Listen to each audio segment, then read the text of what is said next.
দিদি দল তৈরি করেছে, দিদি দল শেষ করবে, আর কিছু বলার নেই। কল্যাণের যদি এই উপলব্ধি এসে থাকে তাহলে সেটা ভালো।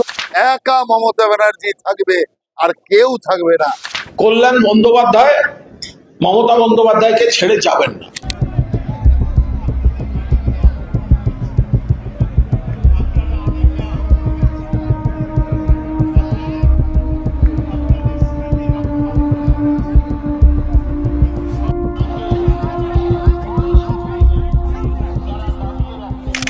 আর যদি অভিষেক করাটা তো প্রবলেম হয়ে যাচ্ছে আমাদের।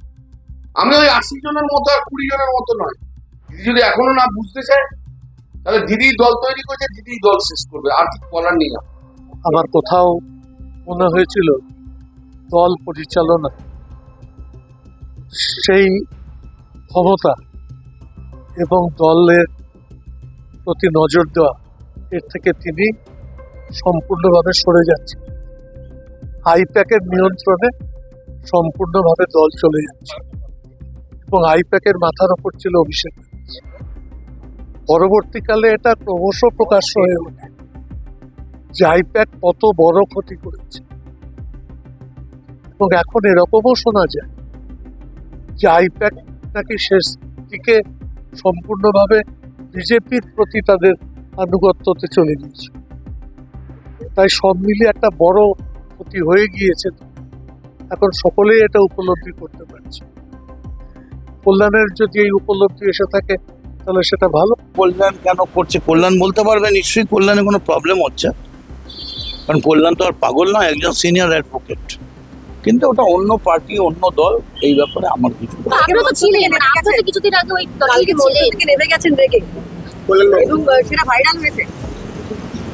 সেটা কেন নেবেছেন, কি হয়েছে, এগুলো কল্যাণ ব্যানার্জি বলতে পারবেন। তবে আমি এইটুকুনি বলবো যে কল্যাণ ব্যানার্জি একজন সিনিয়র এমপি, 3 বার এমপি হয়েছেন, এমএলএ হয়েছেন। রাজনীতিতে বয়স্কদের, সিনিয়রদের একটা সৌজন্য থাকা উচিত। আপনি কি একমত কল্যাণ বাবুর সাথে? সিনিয়রদের যে একটা সম্মান আলাদা থাকা উচিত। আমার তো মনে হয় সিনিয়রদের জন্য আস্তে আস্তে একটা করে বেঞ্চ করে দেওয়া উচিত যত দিন যাবে। কারণ অল্প বয়সী ছেলেমেয়েরা যারা আসছে, তারা এসেই যদি 5 বারের 4 বারের এমপিকে অপমান করতে শুরু করে তাহলে তো মুশকিল হয়ে যাবে। দেখুন, তৃণমূলটা যে থাকবেই না এ কথা তো আমরা বারবার বলে এসেছি। দিদি শেষে একা থাকবে, কল্যাণ বাবুও থাকবে না, অভিষেক বাবুও থাকবে না। অভিষেক বাবু বিদেশে যেতে পারলেই হয়ে গেল, আর আসবে না টাটা। এত বড় সত্য কথা আমরা বারবার বলছি, তো কল্যাণ বাবুর মতো একজন আইনজীবী বুঝতে পারলেন না? কখন বুঝলেন? যখন আধা গলা ধাক্কা খেলেন, যখন স্টেজের মধ্যে অপমানিত হলেন, তখন বুঝতে পারছেন। এখনো ছাড়ছেন না, কারণ আরো গলা ধাক্কা খাওয়া বাকি আছে, তারপর উনি ছাড়বেন। সেই কারণে তৃণমূল বলতে কিচ্ছু থাকবে না। মমতা ব্যানার্জি তৈরি করেছে তৃণমূল, অভিষেক ব্যানার্জি সমাপ্ত করে দিয়ে যাবে তৃণমূল কংগ্রেস।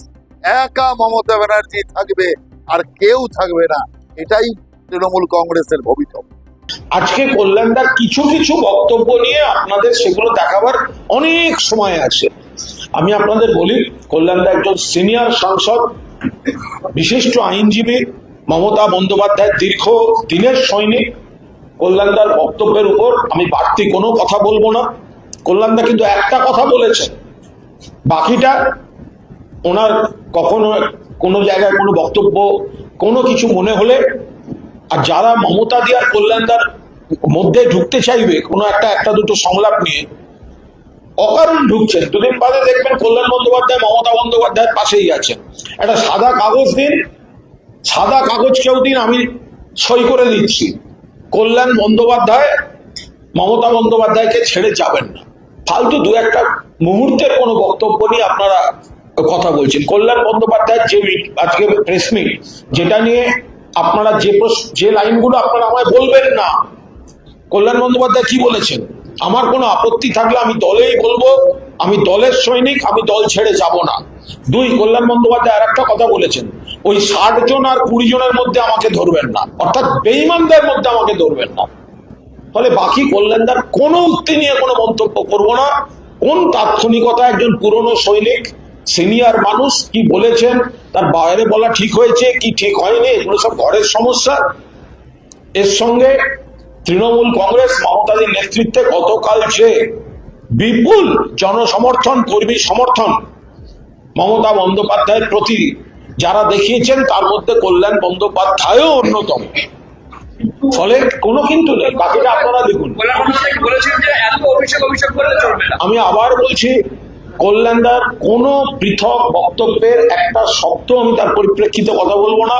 তার কারণ মমতা বন্দ্যোপাধ্যায় এবং বন্দ্যোপাধ্যায় পরিবারের সঙ্গে কল্যাণদার যে পুরনো সম্পর্ক, তৃণমূলের সঙ্গে পুরনো সম্পর্ক, তার মধ্যে কখন কোন দিন কার কোন মুডে কে কি বলেছেন, বাইরে কিছু বলা ঠিক হয়েছে কি হয়নি, কখন মানুষের কোন মুহূর্তে, দিনের শেষের কথা হচ্ছে তিনি বলেছেন আমি ওই 60 আর 20 জনের মধ্যে নেই, আমি তৃণমূলের সঙ্গে ছিলাম, মমতাদির সঙ্গে ছিলাম, মমতাদির সঙ্গেই থাকবো।